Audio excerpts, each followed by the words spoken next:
berkolaborasi dengan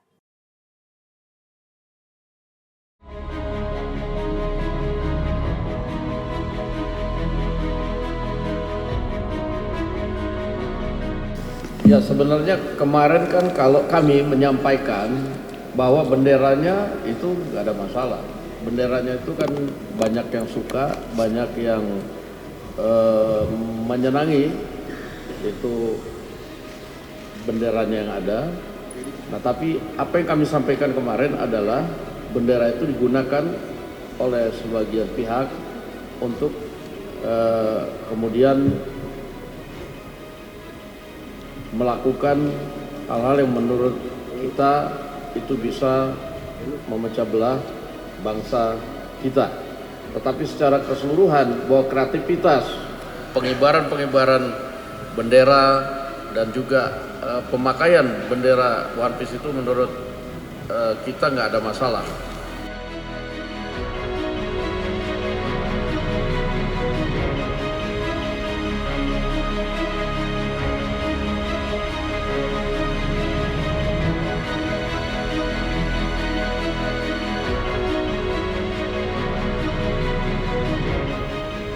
Untuk bendera kita sudah sepakat dan kita sudah share, mohon bendera kita tetap yang namanya kita memperingati Hari Kemerdekaan Republik Indonesia.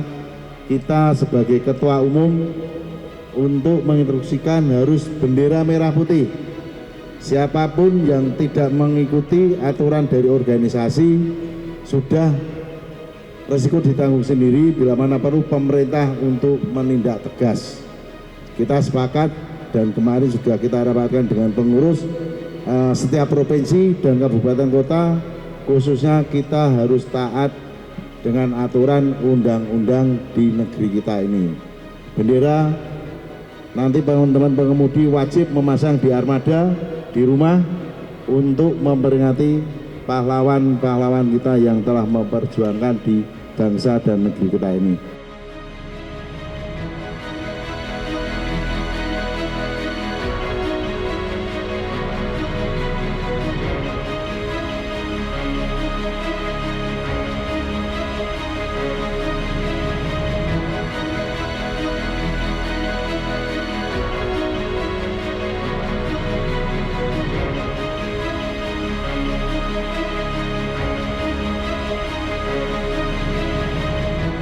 Saya kira itu ekspresi kreativitas, ekspresi inovasi, dan pasti hatinya adalah merah putih, semangatnya merah putih, bentuknya adalah syukur kepada Allah, syukur kepada Tuhan Yang Maha Esa bahwa Republik Indonesia sudah berumur 80 tahun dan harapannya negeri ini akan terus abadi dan bersama-sama membentuk masyarakat adil, makmur, sejahtera. Saya kira kecintaan rakyat Indonesia kepada merah putih tidak akan tertukar dengan apapun. Saya meyakini itu.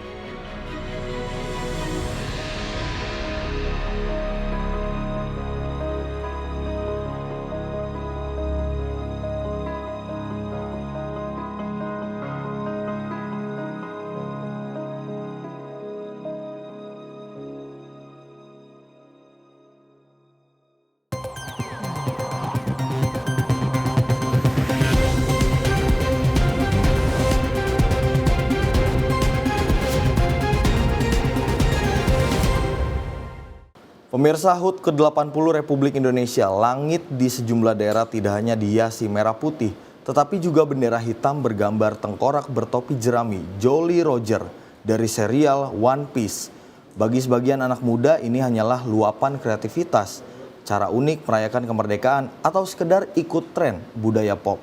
Sebagian lainnya menilai simbol itu sebagai tanda bahaya radikalisme terselubung, pelecehan simbol negara, bahkan berpotensi makar.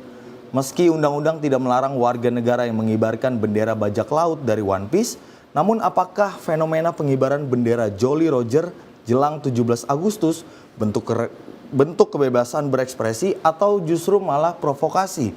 Dan untuk malam hari ini kita akan membahas hal tersebut bersama dengan narasumber kita pada malam hari ini, Direktur Eksekutif Skala Survei Indonesia, Bang Abdul Hakim MS. Bang Ab, selamat malam Bang Ab. Bagaimana kabar Bang? Selamat malam Sandi, alhamdulillah baik, bukan. Alhamdulillah. Bang Ab, ini melihat fenomena yang saat ini, lagi-lagi soal kebebasan berekspresi. Lagi-lagi soal bendera bajak laut yang saat ini disandingkan dengan bendera merah putih. Melihat fenomena ini Bang Ab, melihatnya seperti apa Bang? Iya, sebetulnya setelah saya telusuri, ini menjadi diskursus dan kontroversi karena ada perbedaan persepsi, ada gap antara pemahaman terhadap simbol-simbol yang ada gitu.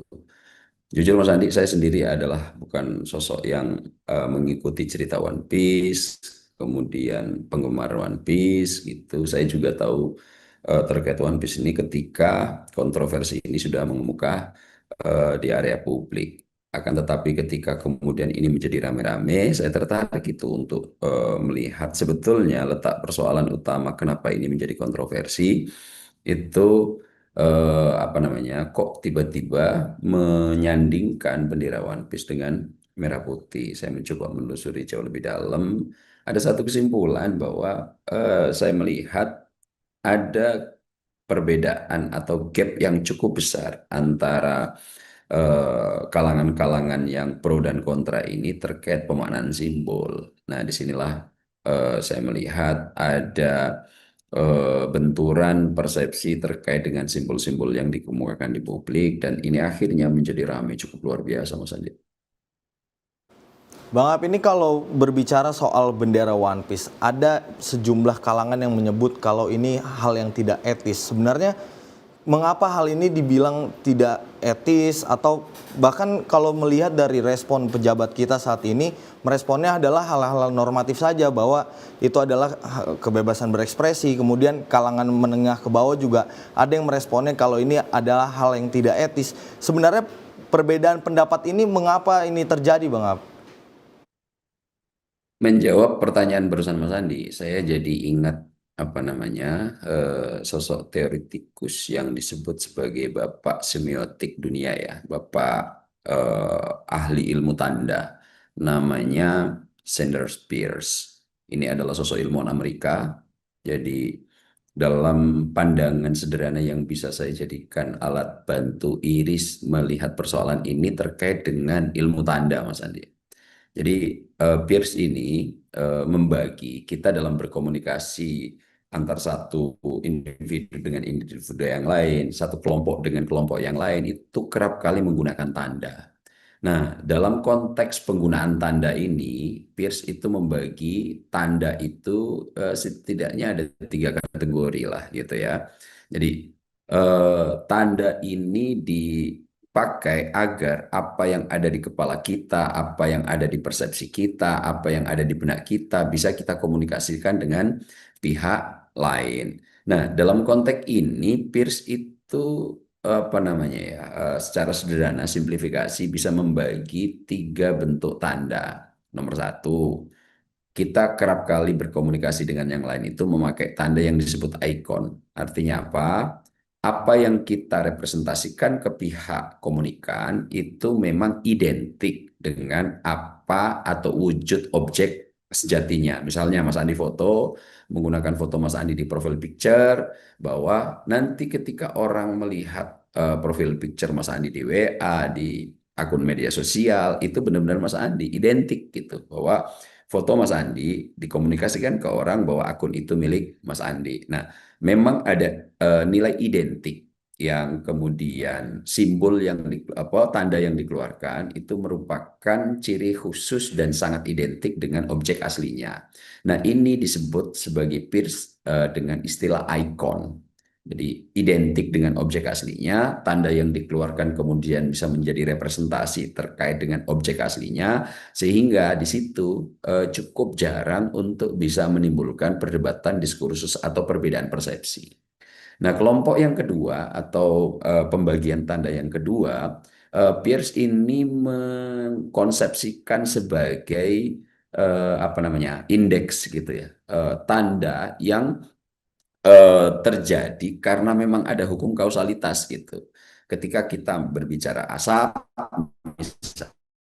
misalnya gitu, karena asap ini tidak akan pernah tercipta jika kemudian tidak ada api, misalnya begitu. Nah, simbol apa namanya tanda-tanda yang punya hukum kausalitas ini kadangkala atau mayoritas tidak akan apa namanya ya menimbulkan perbedaan persepsi terlalu serius karena ketika ada asap mudah sekali bagi kita untuk menganalisis untuk mencari sumber asalnya apa itu api misalnya atau bara atau penyebab-penyebab lainnya konsleting. Nah, yang kayak begini-begini itu tanda yang disebut sebagai Peirce dengan konsep indeks. Nah, ada tanda berikutnya Mas Andi yang kemudian ini apa namanya dikonsepsikan oleh Peirce sebagai simbol gitu. Apa itu simbol?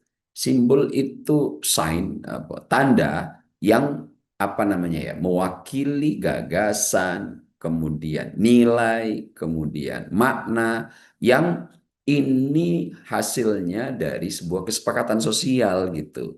Nah, ini sangat berbeda dengan tanda alami atau natural sign ya. Misalnya tadi kalau ada asap ada api, ada asap ada bara, ada asap mungkin ada konsleting. Ini cukup mudah kita untuk mengenalinya. Nah, simbol itu tidak punya hubungan langsung dengan objek yang diwakilinya gitu. Hubungan itu dibentuk melalui kesepakatan apa namanya ya, kesepakatan bersama, kesepakatan sosial yang dilatar belakangi oleh budaya, sejarah, atau bahkan norma-norma yang disepakati secara publik gitu. Nah, disinilah simbol kadangkala kerap kali menimbulkan perbedaan persepsi yang cukup mendalam karena simbol itu kadangkala tidak punya hubungan langsung seperti yang saya terangkan di dual di awal, ikon atau indeks. Coba bayangkan Mas Andi ya, kita memaknai warna merah. Dalam konteks Indonesia ini adalah perjuangan, keberanian, ada pengorbanan, nyawa di situ, kemudian untuk menegakkan apa namanya kemerdekaan. Di situ putih adalah niat suci untuk apa namanya keluar dari penindasan, menjadi bangsa yang mandiri dengan norma-norma sosial yang kemudian dikemukakan secara baik. Bandingkan dengan warna merah yang ada di perempatan jalan lalu lintas misalnya. Warna merah suruh berhenti.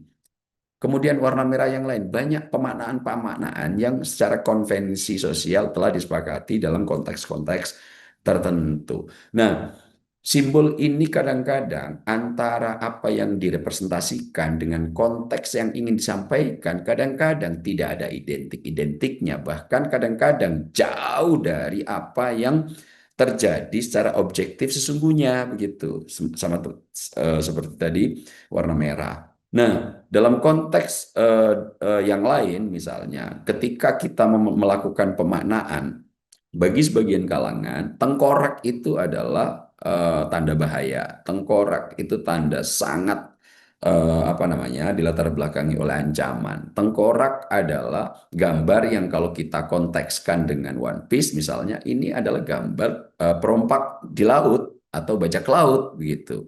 Nah, dalam konteks-konteks yang semacam ini, tiba-tiba ada bendera yang dimaknai sebagai One Piece itu Jolly Roger, di mana ini adalah bendera yang biasa dipakai oleh perompak di lautan. Akan tetapi ternyata perompak ini punya sifat heroik itu, di mana ternyata Jolly Roger atau si tokoh utamanya itu Monkey D. Luffy ternyata itu adalah sosok protagonis yang dimaknai sebagai anti penindasan, anti ketidakadilan, kemudian melakukan perlawanan terhadap apa namanya pemerintahan dunia. Nah, konteks-konteks yang semacam ini ternyata kalau direpresentasikan dengan tengkorak bajak laut kan kadang-kadang memang sangat jauh dari apa namanya nilai simbol yang dikeluarkan. Nah, saya melihat ini muncul ke permukaan menjadi diskursus hebat karena adanya pemaknaan simbol yang memang terkadang tidak identik atau tidak punya sebab kausalitas dengan simbol yang dihadirkan di publik dengan pemaknaan yang atau interpretasi yang diberikan itu nggak nyambung dan kadang-kadang belum juga konteks yang diberikan apa konteks yang ada di belakang simbol-simbol itu belum diterangkan secara memadai. Nah, saya melihat inilah yang menjadi pemicu utama kenapa kemudian ada kontroversi cukup luar biasa terkait dengan simbol bendera One Piece. bendera apa namanya Jolly Roger ini dengan mereka-mereka yang punya interpretasi berbeda terkait bendera merah putih. Di sini kemudian terjadi benturan satu dengan yang lain memiliki makna terkait simbol yang sedang dipertentangkan ini dalam konteks budaya, moral, perjuangan di sektor masing-masing tanpa kemudian diawali dengan ketika simbol dihadirkan diberikan konteks di belakangnya. Mispersepsi terhadap simbol-simbol ini yang saya lihat menjadi pemantik utama kenapa ada perdebatan serius terkait dengan bendera merah putih dan bendera Jolly Roger, Mas Adi. Bang Ab, ini kan kalau kita berbicara soal kebebasan berekspresi, di sana juga tentunya ada kritikan dan juga bahkan kritikan ini juga sebenarnya cenderung beririsan sangat tipis dengan hinaan seperti itu. Nah, bagaimana sebenarnya kalau seseorang ingin menyampaikan kritikan yang efektif tentunya kepada pemerintah ataupun pemangku kebijakan agar tidak bersinggungan dengan hinaan? Karena kan ini bagian dari kebebasan berekspresi bendera One Piece ini. Kemudian ada yang mengartikannya kalau ini adalah bentuk penghinaan kepada negara. Bagaimana Bang Ab? Ya, apa yang diumumkan Mas Andi itu adalah sebagai konsekuensi ada gap persepsi yang hadir antara pemaknaan bendera merah putih dan pemaknaan bendera Jolly Roger. Sekarang saya urai misalnya. Eh, Kenapa ini kemudian menjadi pemantik hebat untuk menjadi apa? Untuk menimbulkan diskursus? Karena ada pemaknaan di kalangan beberapa pejabat kita yang memaknai ketika diperlihatkan gambar tengkorak, tentu ini ada sesuatu ancaman yang akan timbul. Karena pemaknaan ini dengan segera akan muncul bahwa tengkorak itu adalah tanda bahaya, tengkorak adalah tanda apa namanya ancaman yang kadang-kadang ini harus direspon dengan serius. Padahal sejatinya yang mengemukakan apa namanya tengkorak ini tidak punya maksud demikian. Demikian halnya dengan apa kelompok-kelompok yang saat ini sedang mengibarkan bendera tengkorak atau bendera Jolly Roger ini bahwa ketika dia mengibarkan itu persepsinya adalah untuk melawan ketidakadilan, melawan penindasan dan lain-lain yang kemudian memaknai apa yang dilakukan oleh kelompok pemerintah misalnya itu menjadi sangat tidak proporsional karena ini sebetulnya suara keadilan. Lagi-lagi, atau gap persepsi ini yang menimbulkan tidak ada jembatan saling mengerti di antara dua saat ini yang sedang bersitegang. Nah, terkait ini kalau diiris dengan kebebasan berekspresi, lagi-lagi jauh sebelum saya menjawab itu, ini ada baiknya di antara apa namanya kelompok atau grup-grup yang saat ini sedang mispersepsi terkait dengan konteks simbol dari masing-masing yang sekarang dipertahankan itu mulai menurunkan derajat persepsi mereka masing-masing. Karena unik Mas Andi ya, saya lihat ya bagi misalnya dari kalangan pemerintah yang mempersoalkan ini, rata-rata itu adalah kalau saya pakai ukuran generasi, itu rata-rata milenial tengah ke atas. Karena bagi saya misalnya yang milenial awal Mas Andi, lahir tahun 81, karena saya itu tidak mengikuti cerita One Piece, tidak mengikuti atau tidak menjadi fannya One Piece gitu. Ketika saya melihat gambar tengkorak dikibarkan bersamaan dengan bendera merah putih, juga ada pertanyaan serius nih. Yang muncul di pemikiran saya, wih, ada orang yang mulai berani memantik, melakukan provokasi ini terhadap negara. Itu yang pertama kali muncul. Namun ketika saya mendalami apa namanya latar belakang kenapa kemudian bendera One Piece atau Jolly Roger itu dikibarkan bersama merah putih, ini adalah bentuk kritik sosial. Saya baru tahu ternyata Jolly Roger itu adalah bendera yang simbolnya mengarah kepada interpretasi sosok Monkey D. Luffy, di mana sosok Monkey D. Luffy ini punya cita-cita untuk menjadi orang kaya raya dengan cara mencari harta karun yang disebut sebagai One Piece. Tujuan untuk mencari treasure One Piece ini ternyata dalam perjalanannya memenuhi banyak dinamika dan penulisnya Ichiro cukup canggih itu melihat dan menyisipkan sekuel-sekuel kritik sosial dan kritik politik yang Ternyata kemudian dibumbui dengan upaya apa namanya ya heroik gitu untuk melawan ketidakadilan, penindasan, perlakuan sewenang-wenang. Ternyata ini yang pesan ingin disampaikan. Nah, di sektor itu saya kemudian oh memang perbedaan gap persepsinya cukup luar biasa nih Mas Andi. Dan ini sebelum saya mengurai tentang kebebasan berekspresi, ternyata pemantik utama adanya perdebatan serius ini interpretasi terhadap simbol yang suguhkan oleh masing-masing kelompok ini jauh berbeda, Mas Adi. Ini yang menarik adalah soal bagaimana mispersepsi ini terjadi, karena tadi kalau yang Bang Ab sampaikan, Bang Ab saya tidak mengetahui sebenarnya One Piece ini seperti apa, tapi karena munculnya fenomena ini, ambil sisi positifnya adalah Bang Ab jadi riset One Piece itu kayak gimana. Bang Ab, nanti kita akan lanjutkan lagi perbincangan pada malam hari ini soal bagaimana pemerintah mengelola fenomena seperti ini. Tapi usai jeda, pemirsa jangan kemana-mana, tetap di sorotan utama Sinpo TV.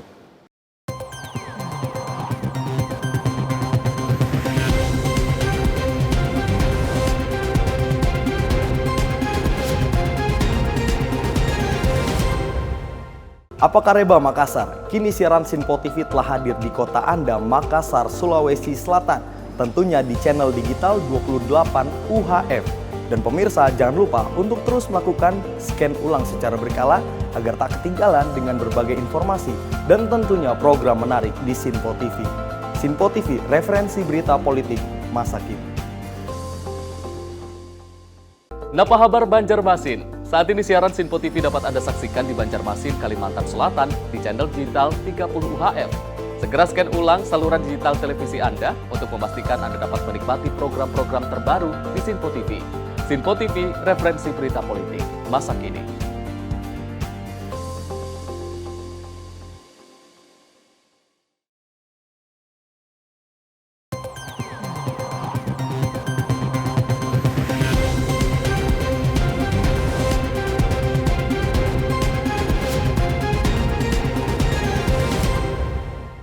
Pemirsa, terima kasih Anda masih di sorotan utama Sinpo TV, masih membahas soal fenomena yang saat ini masih jadi perbincangan publik, yakni soal berkibarnya bendera One Piece atau Jolly tersebut. Ini menjadi fenomena yang masih menjadi pembahasan di publik. Dan pemirsa masih dengan narasumber kita pada malam hari ini, Direktur Eksekutif Skala Survei Indonesia, Bang Abdul Hakim MS. Bang Ab kembali bergabung. Tadi saya sempat lupa bendera ini apa, ternyata benderanya namanya Jolly Roger seperti itu. Nah Bang Ab, melihat fenomena yang terjadi saat ini, melihat tadi kalau tadi segmen sebelumnya kita sudah menjabarkan bagaimana batasan-batasannya, kemudian yang perlu menjadi perhatian adalah bagaimana menilai pemerintah dalam mengelola fenomena-fenomena seperti ini. Karena kebebasan berekspresi akan terus mengikuti jalannya pemerintahan 5 tahun ke depan. Bagaimana Bang Ab? Ya, kita kan akhirnya dejavu Mas Andi ya terkait pengibaran bendera One Piece atau bendera Jolly Roger namanya. Ini kan sebetulnya nama, setelah saya riset, itu nama umum untuk menyebut bendera yang dimiliki oleh kelompok perompak bajak laut gitu. Nah, Jolly Roger ini akhirnya ketika dikibarkan, kasus ini mirip-mirip kalau kemudian kita iris dengan kebebasan berekspresi, sama halnya dengan dejavu yang sudah pernah kita bahas terkait dengan meme seorang mahasiswi ITB yang waktu itu simbol yang dikemukakan atau diunggah di media sosialnya dengan kritik yang mereka bahasakan, tapi tidak lagi dibarengi dengan konteks atau dengan keterangan kenapa itu kemudian dibuat. Akhirnya apa? Simbol-simbol yang semacam ini akan menimbulkan mispersepsi, salah paham dalam mengartikan atau menerjemahkan simbol-simbol yang sedang dilakukan. Mas Andi ya, setelah saya riset, sebetulnya pengibaran bendera Jolly Roger ini, kenapa kemudian menjadi pemantik serius untuk diperdebatkan di publik dan dibilang ini adalah sebagai bentuk kritik.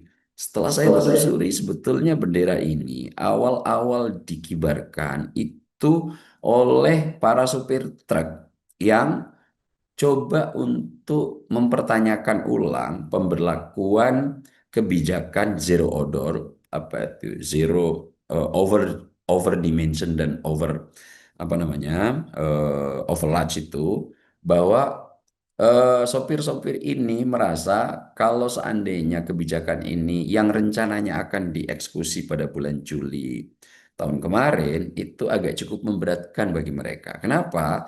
Karena para sopir truk ini ketika mengirim logistik dari satu tempat atau ke tempat yang lain itu ternyata bukan dimiliki langsung oleh para perusahaan atau apa namanya perusahaan-perusahaan logistik yang sedang mengirimkan barangnya. Ternyata sopir-sopir truk ini dalam memindahkan logistik dari satu tempat ke tempat yang lainnya itu untuk pembiayaannya dilakukan secara borongan gitu Mas Andi. Nah, itu kenapa akhirnya sopir-sopir truk ini menginginkan betul agar kebijakan zero odol ini apa namanya dievaluasi ulang atau bahkan kalau bisa tunda dulu untuk kemudian menyosialisasikan dan mencari jalan tengah di antara kepentingan para sopir truk ini dalam konteks membantu ekonomi untuk memindahkan logistik dari satu tempat ke tempat yang lain itu agar juga bisa diwadahi. Kenapa? Karena borongan kadang-kadang kalau mereka mengisi truknya itu dengan kapasitas sesuai dengan aturan, itu kadang-kadang mereka tidak dapat untung atau bahkan rugi. Akhirnya apa? Mereka karena borongan, truk yang semestinya cuma diisi dengan threshold atau batas sekian kilogram atau sekian ton, tiba-tiba harus dinaikkan demi untuk mendapatkan apa namanya nilai lebih dari angkutan yang sekali angkut itu dilakukan oleh para sopir-sopir truk. Nah, terkait ini kemudian mereka mengibarkan bendera Jolly Roger dari anime One Piece. Nah, ketika ini dikibarkan, akhirnya ternyata dalam perjalanannya ada audiensi itu para sopir apa namanya sopir truk ini dengan DPR yang waktu itu kemudian langsung dipimpin oleh Profesor Sufmi Dasko Ahmad agar untuk menampung keluhan-keluhan para sopir truk terkait dengan kebebasan zero odol ini. Nah, ketika terjadi audiensi, akhirnya DPR memahami apa yang apa namanya beratkan oleh para sopir truk ini dan memunculkan sebuah kebijakan untuk zero odol mungkin akan baru dieksekusi pada 2007 atau 2029. Dan ketika itu kemudian pihak-pihak sopir truk ini apa namanya ya eh, berkomitmen untuk tidak akan lagi mengibarkan bendera Jolly Roger. Akan tetapi setelah ada kasus pengibaran oleh para sopir truk ini, eh, kemudian saya melihat ada pihak-pihak tertentu yang ingin ride wave gitu, ingin berselancar bersamaan dengan apa yang dilakukan oleh para sopir truk. Ada kemudian saya lihat kelompok-kelompok yang ingin juga menumpang untuk mengeluarkan kritik terhadap pemerintah meskipun tidak dalam konteks kebijakan zero odol. Kemudian kritik ini diperluas oleh pihak-pihak tertentu, bahkan ada kalau kita lihat di media sosial itu bendera Jolly Roger ini akhirnya diplesetkan untuk mengkritisi 80 tahun kemerdekaan RI. Kan 80 tahun kemerdekaan RI itu kalau 80 tahun ini kemudian ada itu yang apa namanya membaliknya di 80 apa 90 derajat kemudian topi jeramnya ditambahkan di belakangnya ada X itu apa namanya X yang berasal dari tulang. Akhirnya ini dimanfaatkan oleh kelompok-kelompok ini untuk melakukan kritik secara lebih luas.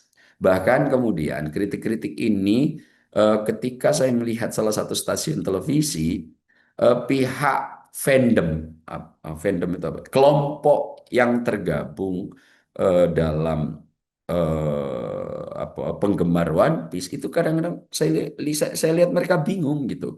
Kenapa kemudian ini mengarah ke saya? Ternyata setelah saya telusuri lebih jauh, narasi-narasi yang mereka berikan memang agak cukup bingung juga melihat kok tiba-tiba pemerintah ada yang mengatakan ini sangat potensial untuk subversif gitu. Saya melihat mereka juga agak kebingungan karena setelah saya telusuri memang kritik yang awalnya bermula dari sopir truk ini di apa namanya luaskan oleh pihak atau kelompok-kelompok tertentu untuk mengkritik pemerintah secara keseluruhan. Salah satunya tadi dengan 80 tahun kemerdekaan diganti dengan mirip bendera Jolly Roger. Nah, yang kayak begini-begini akhirnya kemudian memantik pertimbangan. Fandomnya sendiri bingung karena selama ini juga mereka melakukan pengibaran gak ada masalah. Bahkan tokoh-tokoh politik kita juga apa namanya sempat menyematkan pin bendera Jolly Roger itu, Mas Gibran ketika debat presiden wakil presiden menyematkan itu. Mas Anies juga sempat apa namanya berkumpul dengan kelompok-kelompok ini. Kemudian banyaklah pejabat-pejabat kita sebelum ini kemudian diamplifikasi oleh kelompok-kelompok tertentu untuk menjadi kritik keras terhadap pemerintah. Tapi apakah ini kemudian tidak sah secara kebebasan ekspresi? Sah, Mas Andi. Dan apakah kemudian pemerintah menganggap ini sebagai sebuah tanda sesuatu yang kurang baik? Sah, karena persepsinya itu dilatar belakangi dengan konteks yang memang saya lihat sangat bertabrakan gitu Mas Andi.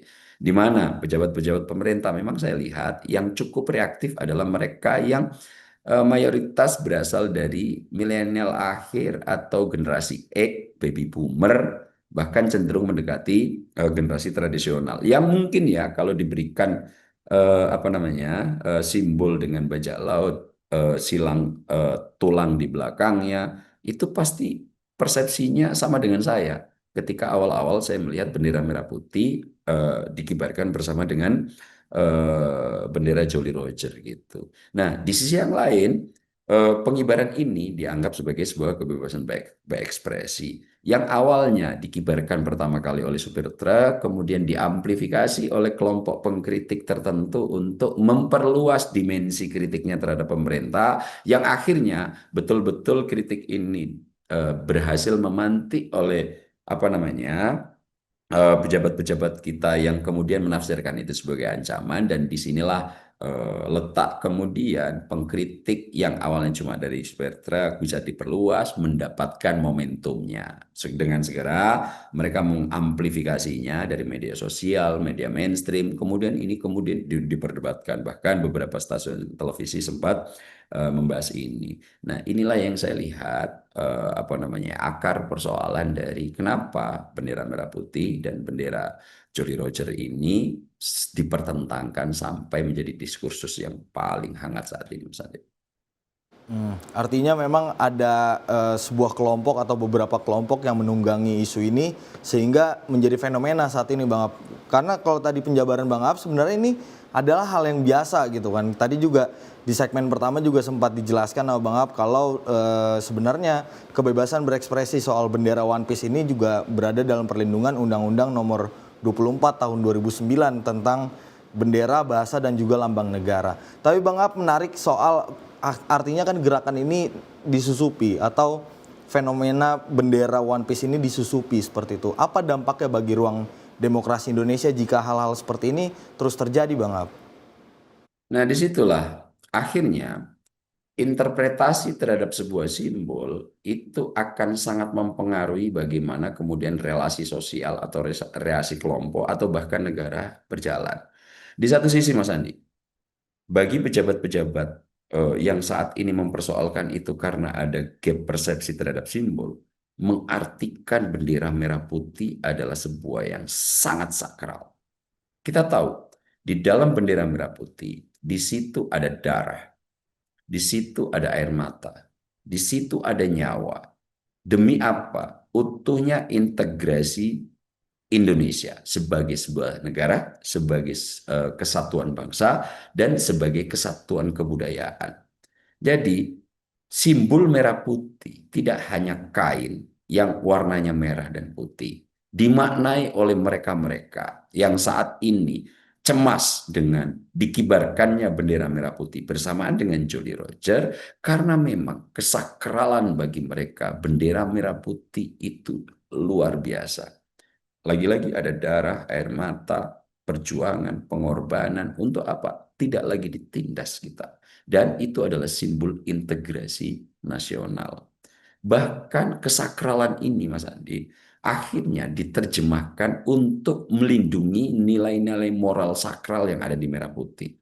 Dalam Undang-Undang Nomor 24 Tahun 2009 sudah diatur bahwa bendera Merah Putih demi menjaga marwah, kesucian, dan nilai dari simbol yang dihadirkan melalui Merah Putih itu banyak pasal yang melarang apakah bendera Merah Putih ini harus dikibarkan. Contohnya, tidak boleh mengibarkan bendera merah putih yang sobek. Tidak boleh mengibarkan bendera merah putih dalam kondisi kusam. Tidak boleh menyandingkan ini dengan simbol-simbol yang lain yang membuat bendera merah putih turun derajatnya sebagai sakralisasi simbol untuk menunjukkan identitas bangsa Indonesia. Nah, di sini ada satu pemaknaan terkait merah putih, sakral betul. Bahkan undang-undang secara definitif menunjukkan itu yang tertuang dalam nomor 24 tahun 2029. Pasal 24, 26 melarang, memberikan batasan tentang bagaimana memperlakukan bendera merah putih. Bahkan jika kemudian dalam pasal 24 sampai pasal 26 itu dilanggar, ada ancaman pidana yang terkandung dalam pasal 66. Pidananya ratusan juta, Mas Andi, dan penjara tahunan. Di sini untuk apa? Nilai falsafahnya adalah melindungi kesakralan merah putih. Nah, apakah kemudian dengan pemaknaan yang semacam ini tiba-tiba disandingkan dengan bendera Jolly Roger yang karakternya adalah tengkorak, di belakangnya ada tulang. Ini mungkin bagi pejabat-pejabat lagi-lagi yang memaknai sakralisasi secara konvensional ini akan menjadi teriris. Karena pemaknaan terhadap bendera Jolly Roger berbeda.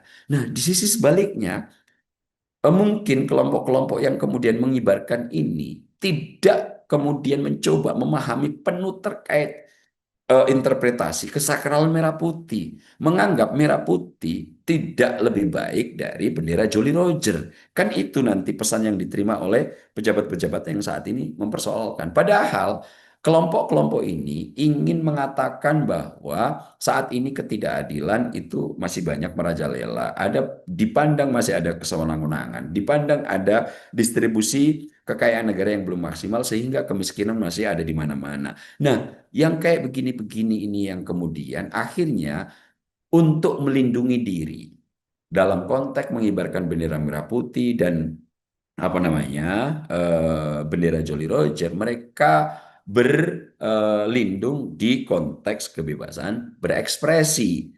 Dua gap interpretasi terhadap dua simbol yang sangat bertentangan yang akhirnya kemarin belum sempat dipertemukan. Tapi kemudian saya sangat bersyukur beberapa pejabat di mana pucuk pimpinan kekuasaan otoritas politik tertinggi, alhamdulillah Pak Prabowo tidak terlalu mempersoalkan.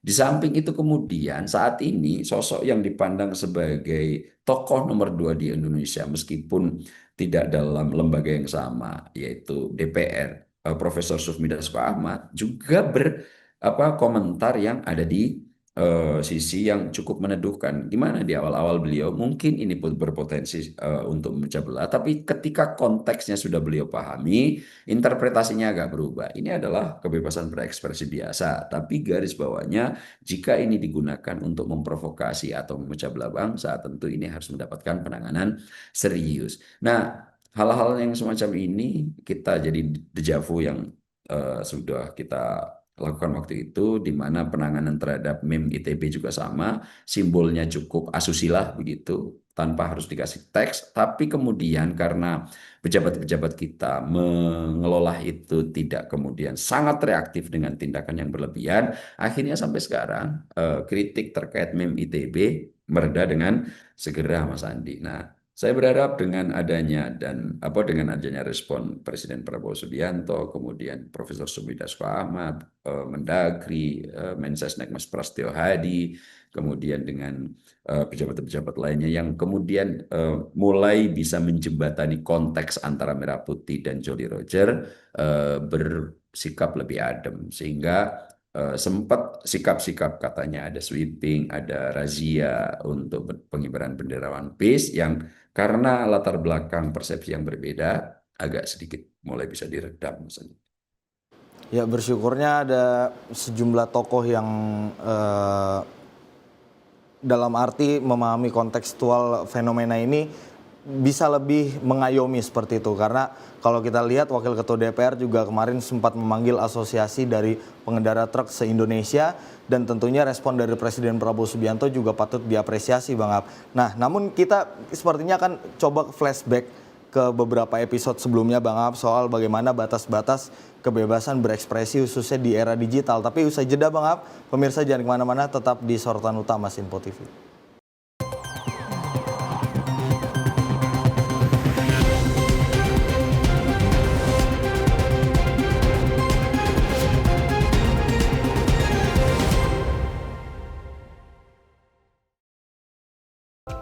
Horas Maju Medan. Untuk Anda yang berada di Bandar Baru, Sumatera Utara, kini Simpo TV hadir di channel digital 28 UHF. Jangan lupa terus lakukan scan ulang secara berkala agar Simpo TV hadir sebagai televisi terbaik di layar kaca Anda. Simpo TV, referensi berita politik masa kini.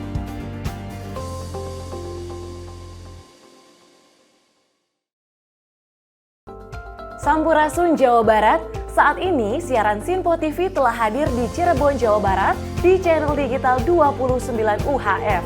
Segera scan ulang saluran digital televisi Anda untuk memastikan Sinpo TV tetap selalu ada di layar kaca Anda. Sinpo TV, referensi berita politik masa kini.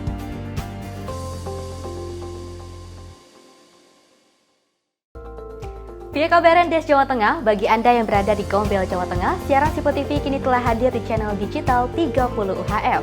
Segera scan ulang televisi digital Anda agar Anda bisa menikmati berbagai program menarik dari Simpo TV. Simpo TV, referensi berita politik masa kini.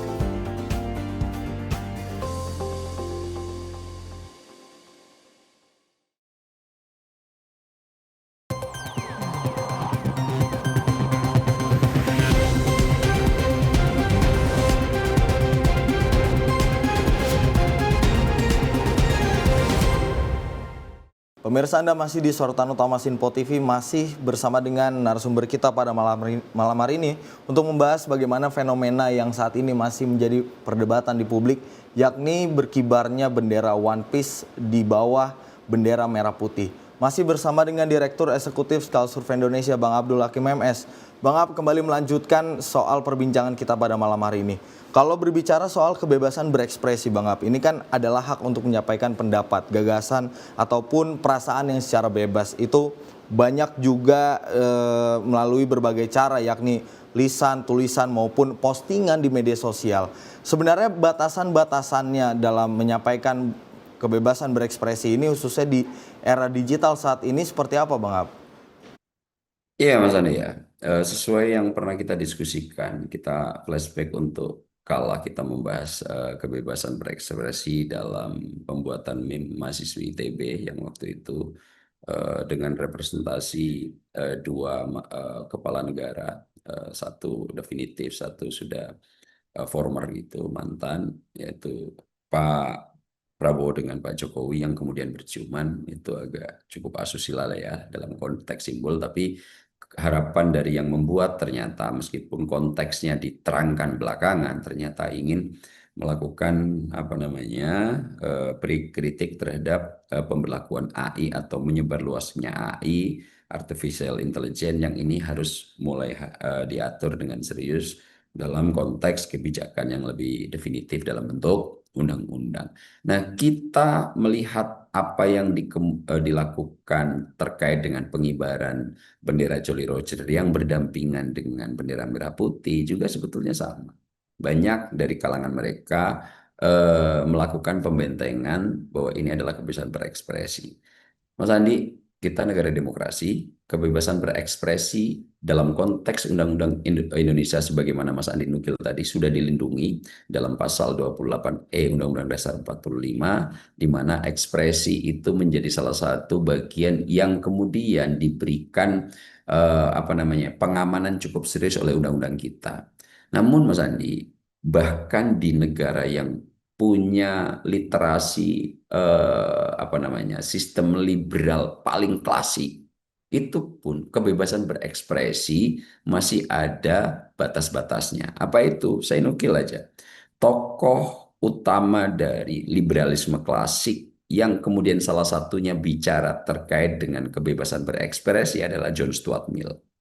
Mill selalu menekankan kebebasan berekspresi harus dimiliki warga negara dalam konteks negara yang mengadopsi sistem demokrasi sebagai sistem politiknya, di mana kebebasan berekspresi harus dilindungi seluas-luasnya, harus dikawal oleh negara, bahkan tidak boleh diintervensi. Akan tetapi Mill sendiri masih memberikan batasan yang disebut dalam konsep tuh kalau diistilahkan secara sederhana prinsip kerugian atau the harm principle.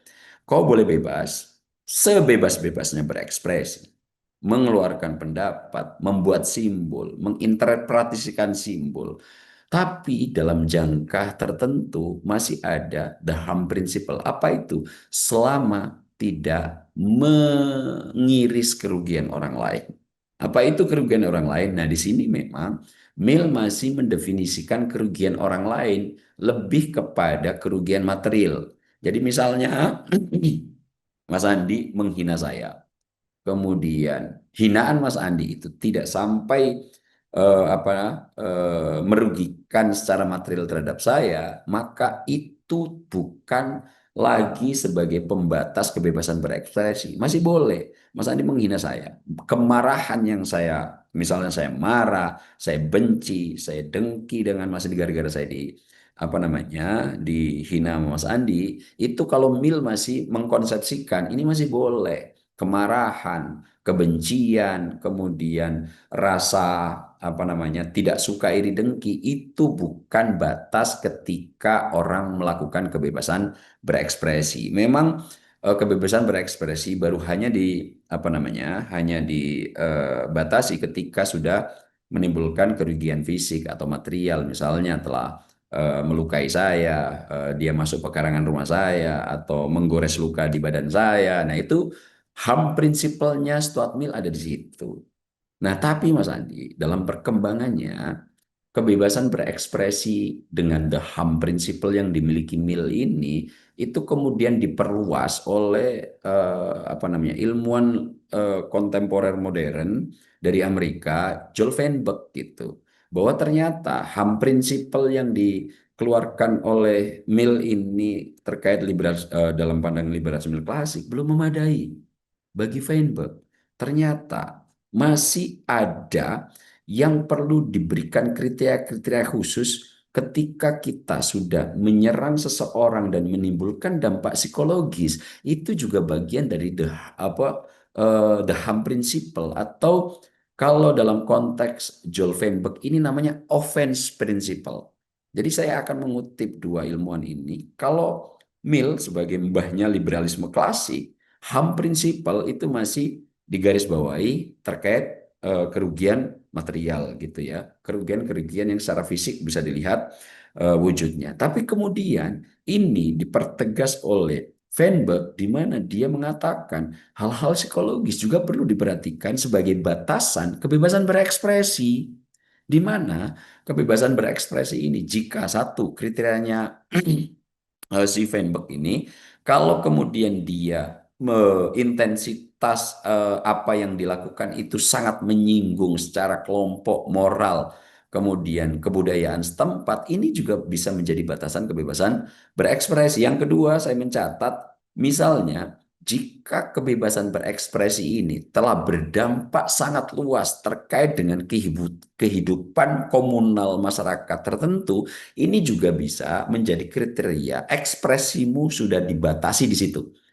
Apalagi kemudian ketika alternatif lokasi ekspresi itu menerabas moral, menerabas interpretasi simbol-simbol yang sudah mapan sebelumnya seperti merah putih gitu. Ini juga bisa dimaknai sebagai batasan di mana kalian harus berhenti untuk mengeluarkan ekspresi terkait apa namanya kebebasan berekspresi. Nah, saya akan menggabungkan dua konsepsi dari Mill dan juga Feinberg ini untuk menjalankan bahwa iya, dalam negara demokrasi kita berhak untuk berekspresi. Namun ingat, ada batasan the harm principle ala Stuart Mill dan juga ada batasan offense principle ala Feinberg gitu. Sehingga ketika kita harus mengekspresikan sesuatu, ukur dulu apakah itu kemudian akan menerabas HAM principle atau offense principle, disitulah kita harus berpikir ulang. Misalnya sekarang kita iris ya kajian dua teori ini terhadap kontroversi pengibaran Jolly Roger. Di satu sisi kebebasan berekspresi mengibarkan Jolly Roger tidak dilarang sama sekali. Selama ini belum pernah ada kasus ketika bendera One Piece dikibarkan akan menimbulkan polemik dalam konteks kehidupan bernegara. Dalam ceritanya, cita-cita dari Monkey D. Luffy ini atau yang diterjemahkan oleh fandom penggemar One Piece bahwa One Piece atau Monkey D. Luffy punya cita-cita untuk menentang pemerintahan dunia begitu, di mana simbol interpretasinya pemerintahan dunia ini agak cenderung sewenang-wenang, penindasan, ketidakadilan itu yang banyak di apa namanya munculkan dalam cerita One Piece ini setelah saya baca-baca dan nonton 1-2 episode terkait dengan serial ini yang tahun 2000-an baru membuncah. Sejak tahun 2000 sampai 2025 belum ada atau belum pernah di Indonesia pengibaran bendera Jolly Roger bermasalah sepengetahuan saya dan sepanjang riset saya. Tapi kenapa sekarang ini menjadi bermasalah? Karena lagi-lagi kebebasan berekspresi ini ternyata menyenggol the harm dan the offense principle ala Mill atau ala Feinberg, Mas Andi. Kita tahu bahwa bendera merah putih itu adalah lambang sakral di mana komunitas Indonesia yang kita bayangkan sebagai negara kesatuan sedikit diiris oleh apa namanya interpretasi bahwa tengkorak itu adalah tetap aja perompak itu nggak ada ceritanya bagus karena perompak atau bajak laut itu adalah mereka-mereka yang mengumpulkan harta orang lain melalui paksaan. Nah, dalam konteks ini, baby boomers, ke atas, pasti masih akan melakukan interpretasi di sektor ini. Itu kenapa kemudian saya lihat yang menerjemahkan agak cukup kemudian teriris terkait kontroversi ini adalah pejabat publik kita yang memang mayoritas ada di generasi X dan baby boomers, Mas Andi. Kita tahu Pak Budi Gunawan, Pak Subagio, meskipun apa namanya kemudian ada Pak Safri Samsudin itu adalah interpretator mungkin yang secara apa namanya sakral sangat memuliakan bendera merah putih dan ini tidak boleh digabungkan apalagi dengan gambar tengkorak seorang perompak gitu. Saya menyadari ini.